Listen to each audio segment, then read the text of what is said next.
সিলেটে বিপিএল দেখা শেষ করে ঢাকায় ফিরেছেন বিসিবির ডাকসাইটে পরিচালক নাজবুল আবেদিন ফাহিম। এই মুহূর্তে তিনি আছেন মিরপুর শেরেবাংলা ক্রিকেট স্টেডিয়ামে, যেখানে আসলে মেয়েরা ওয়ার্ম আপ ম্যাচ খেলছে। বাংলাদেশ নারী ক্রিকেট দল তারা আসলে দুই ভাগে বিভক্ত হয়ে এই মুহূর্তে ম্যাচ খেলছে মিরপুর স্টেডিয়ামে।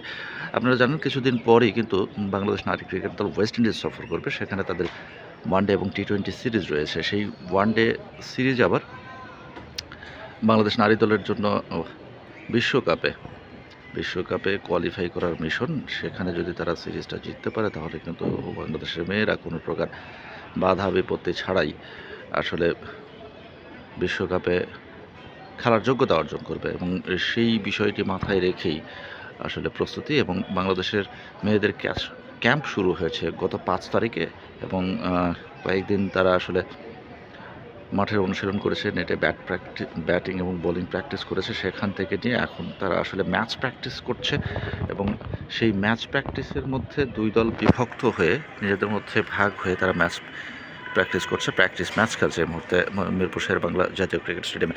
কারণ ক্রিকেট স্টেডিয়ামে কিন্তু এই মুহূর্তে আসলে কোনো খেলা নেই, না বিপিএল এই মুহূর্তে চলছে সিলেটের পর বিপিএলের পরবর্তী ম্যাচগুলো হবে চট্টগ্রামে, এবং চট্টগ্রাম পর্ব শেষে বিপিএলের দলগুলো ফিরবে আবার ঢাকায় এসে আসলে এলিমিনেটর কোয়ালিফায়ার ম্যাচ শেষে ফাইনাল ম্যাচ অনুষ্ঠিত হবে। সুতরাং এই গ্যাপটাতে আসলে মেয়েদের প্রস্তুতির জন্য ভালো একটা সুযোগ এবং সময় রয়ে গেছে, এবং সেই সুযোগ এবং সময়টা কিন্তু আসলে মেয়েরা কাজে লাগাচ্ছে, আমরা যেটা দেখতে পাচ্ছি মিরপুর স্টেডিয়ামে। এবং সেই প্র্যাকটিস ম্যাচ অর্থাৎ মেয়েদের প্রস্তুতি দেখার জন্যই স্টেডিয়ামে হাজির হয়েছেন নাজমুল আবেদিন ফাহিম, বিসিবির ডাকসাইটে পরিচালক। আপনারা জানেন কয়েকদিন আগে একটা খবর ছড়িয়েছিল, নাজমুল আবেদিন ফাহিম নিজেই বলেছিলেন যে বিসিবিতে যদি কাজের সুযোগ না পাওয়া যায় তাহলে তিনি তার জন্য পদত্যাগের দরজা খোলা আছে।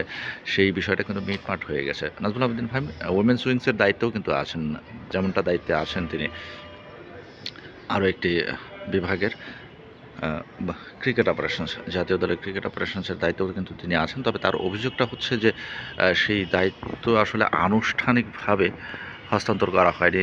সেখান থেকেই আসলে তার ক্ষোভটা জন্ম নিয়েছে যে কোনো একটা দায়িত্ব যদি বোর্ড মিটিংয়ের মাধ্যমে দেওয়া হয়, কিন্তু পরবর্তীতে সেই দায়িত্বের যদি আনুষ্ঠানিক ঘোষণা আবার না আসে তাহলে কাজ করতে সমস্যা। সেই বিষয়টি নিয়ে তিনি আসলে বলার চেষ্টা করেছেন, বোঝানোর চেষ্টা করেছেন। পরবর্তীতে আমরা যেটা জেনেছি যে বিসিবি প্রেসিডেন্ট ফারুক আহমেদ তার সাথে এই বিষয় নিয়ে আলোচনা করেছেন, এবং তাদের মধ্যে বিষয়টা নিয়ে মিটমাট হয়ে গেছে। তবে দিন শেষে একটা কথা কিন্তু খুব ভালোভাবেই মানুষের মনে দাগ কেটে গেছে, সেটা হচ্ছে যে বিসিবি এই যে বিষয়টা বোর্ড পরিচালক এবং বোর্ড প্রেসিডেন্টের মধ্যে দ্বন্দ্ব, সেটা যেহেতু সামনে এসেছে, সুতরাং তাদের নিজেদের মধ্যে কাজ করার যে সমন্বয় সেইটাতে কোথাও না কোথাও বাধাগ্রস্ত হচ্ছে, যার কারণেই কিন্তু এই বিষয়গুলো চলে এসেছে।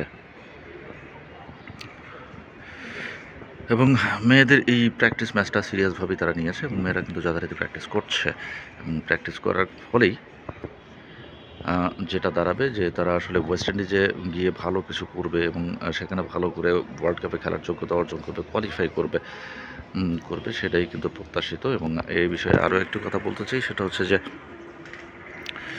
এই যে মেয়েদের খেলা চলছে এবং মেয়েরা দেশের বাইরে যাচ্ছে, সিরিজ খেলছে, ঘরে বাইরে সিরিজ জিতছে, কখনো বা হারছে, সেই বিষয়টা আসলে গত বোর্ডে অর্থাৎ নাজমুল হাসান পাপনের বোর্ডের আমলে কিন্তু ওইভাবে হাইলাইট করা হয়নি।